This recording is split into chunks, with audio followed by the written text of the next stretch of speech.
న్యాయ వేదికకు స్వాగతం. మనకి మన వీడియోస్ కింద కామెంట్స్లో ఒక ఆమె నల్గొండ నుంచి మెసేజ్ పెట్టారు. మా హస్బెండ్కి ఇల్లీగల్ రిలేషన్ ఉందండి, మాకు మ్యారేజ్ అయ్యి 40 years అవుతుంది, మేము సపరేట్ అయిపోయి దగ్గర 25 years అవుతుంది. పిల్లలు చిన్నతనంగా ఉన్నప్పుడే అతను వేరే ఆమెతోటి ఇల్లీగల్ రిలేషన్ పెట్టుకున్నాడు. అతను గవర్నమెంట్ ఎంప్లాయీ, కానీ ఇంట్లో వాళ్ళు సెటిల్మెంటు చేయడానికి అతనితో కలిసి ఉండే ఎట్లానా సర్దుకోమని చెప్పారు. నేను యాక్సెప్ట్ చేయలేదు.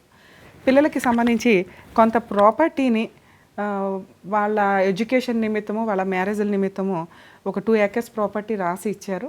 సో దగ్గర 12-15 years నుంచి కూడా అతను ఎక్కడున్నారో కూడా నేను పట్టించుకోలేదు. మేము ఎలా ఉన్నామని కూడా అతను పట్టించుకోలేదు.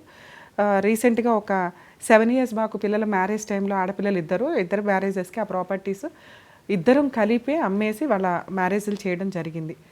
సో తర్వాత మా నాన్నగారు కూడా చనిపోయారు. ప్రజెంట్ ఒక 5 years నుంచి నేను బతకటం కష్టంగా ఉంది. పిల్లలు వాళ్ళ మ్యారేజ్లు అయిపోయి వాళ్ళ వరకు వాళ్ళు సెటిల్ అయ్యారు.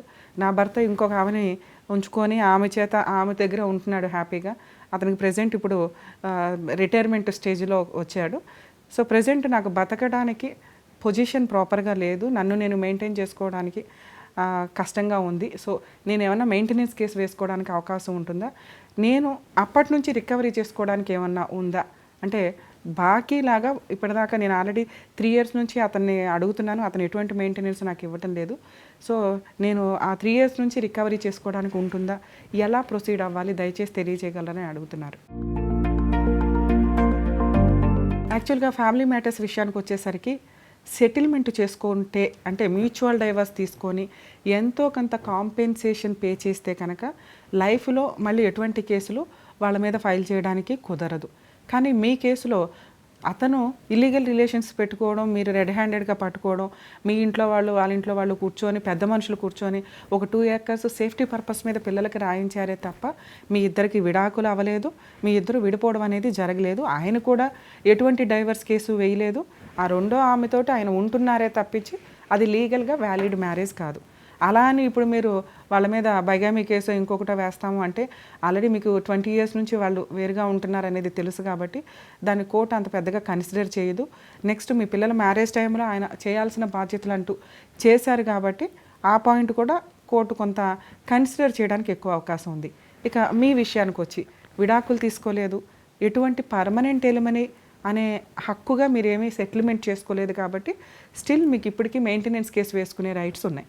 కానీ మీరు అడుగుతున్న క్వశ్చన్ ఏంటంటే మెయింటెనెన్స్ కేసు అనేది మెయింటెనెన్స్ పిటిషన్ వేసిన తర్వాత అదర్ సైడ్ నోటీస్ వెళ్ళడం, వాళ్ళు కౌంటర్ ఫైల్ చేయడం, మీకు ఏమైనా ఫుల్ అండ్ ఫైనల్ సెటిల్మెంట్ అయితే చూడటం, లేకపోతే కేసు నడిపించడం. మీరేమంటున్నారంటే ఆయన గవర్నమెంట్ ఎంప్లాయీ, నేను ఆయనకి మ్యూచువల్ డైవర్స్ లేదా డైవర్స్ ఇవ్వాలని నేను అనుకోవట్లేదండి, ఇచ్చేదాన్ని అయితే 20 ఏళ్ల క్రితమే ఇచ్చేదాన్ని. సో ఆయన తదనంతరం కనీసం ఆ పెన్షన్ అన్నా నాకు వస్తుందన్న ఉద్దేశంతో మా ఇంట్లో వాళ్ళు ఆ రోజు ఎటువంటి ఆయన అలా వదిలేయమన్నారు, ఎటువంటి కేసులు ఆయన మీద మేము ఫైల్ చేయలేదు అని అంటున్నారు. సో మీరు అన్నది ఒక రకంగా కరెక్టే అవుతుందండి. ఎందుకంటే మీరు డైవర్స్ తీసుకోలేదు కాబట్టి మీరు మీ పిల్లలు లీగల్ హెయిర్సే అవుతారు. రెండో ఆవిడకి పుట్టిన పిల్లల్ని ఎవరైనా ఆయన ఇంక్లూడ్ చేసినా కానీ సర్వీస్ విషయానికి వచ్చేసరికి ఆయన పెన్షన్ అనేది ఖచ్చితంగా మీకు మాత్రమే వస్తుంది. సో మీరు ఇప్పుడు సెటిల్మెంట్ చేసుకునే ఉద్దేశం మీకు లేదు. ఆయన తదనంతరం వరకు కూడా మీరు మెయింటెనెన్స్, మిమ్మల్ని మీరు పోషించుకోవడానికి కొంత భరణం అడుగుతున్నారు.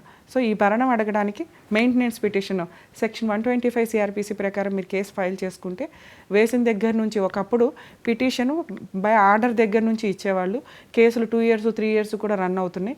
3 years తర్వాత మీకు వచ్చే మెయింటెనెన్స్ అనేది కష్టం అవుతుంది కాబట్టి సుప్రీంకోర్టు కొంత మార్పులు చేసి పిటిషన్ ఫైల్ చేసిన దగ్గర నుంచి కూడా అమౌంట్ ఆర్డర్ చేయడం అనేది జరుగుతుంది.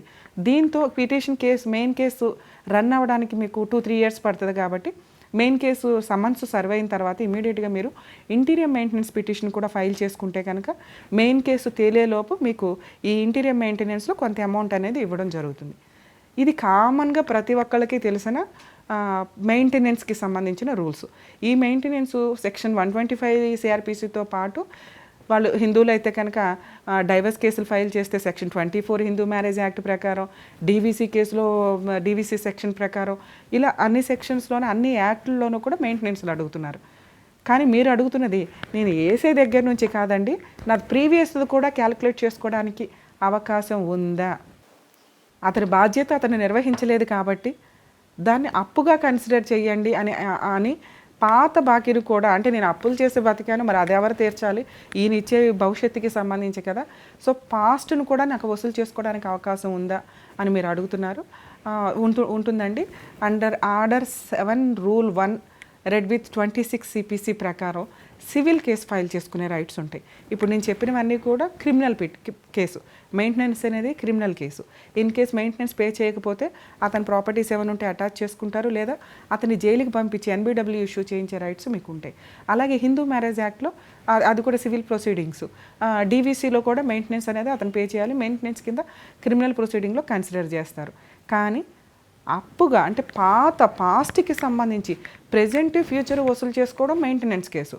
పాస్ట్కి సంబంధించి కూడా వసూలు చేసుకోవడం గురించి మీరు మాట్లాడుతున్నారు కాబట్టి దాన్ని మీరు బాకీగా కన్సిడర్ చేయాలి అనుకుంటే కనుక పాస్ట్ ప్రెజెంట్ ఫ్యూచర్కి కలిపి మీరు అడగాలి అనుకుంటే సివిల్ సూట్ ఫైల్ చేసుకునే అవకాశం మీకు ఉంటుందండి. సివిల్ సూట్ ప్రకారం మీరు కనుక ఫైల్ చేస్తే కోర్టు నిజంగా మీరు అప్పటి నుంచి విడిగా ఉన్నారా, మీరు మెయింటెనెన్స్ కోసం ట్రై చేశారా, లేదా ట్రై చేసి ఉంటే కనుక అతనికి ఆ అవేర్నెస్ ఉండి కూడా అతను పే చేయకపోతే ఈ పాస్ట్ 3 years ఇది కూడా క్యాలిక్యులేట్ చేస్తారు. ఈ కేసు తేలేదానికి ఒక 2-3 years పట్టిందంటే దీన్ని క్యాలిక్యులేట్ చేస్తారు. అలాగే కేసు అయిపోయిన దగ్గర నుంచి ఎంత పే చేయాలనేది కూడా మీకు క్యాలిక్యులేట్ చేయడం జరుగుతుంది. సో పాస్ట్ ప్రెజెంట్ ఫ్యూచర్ మెయింటెనెన్స్లు వసూలు చేసుకోవడానికి సివిల్ సూట్ ఫైల్ చేసుకొని రికవరీ చేసుకునే రైట్స్ మీకు ఉంటాయి. మీకే కాదు, ఇలా బాధపడే వాళ్ళు ఎవరైనా కానీ సివిల్ సూట్ ప్రకారం ఫైల్ చేసుకునే రైట్స్ ఉంటాయి.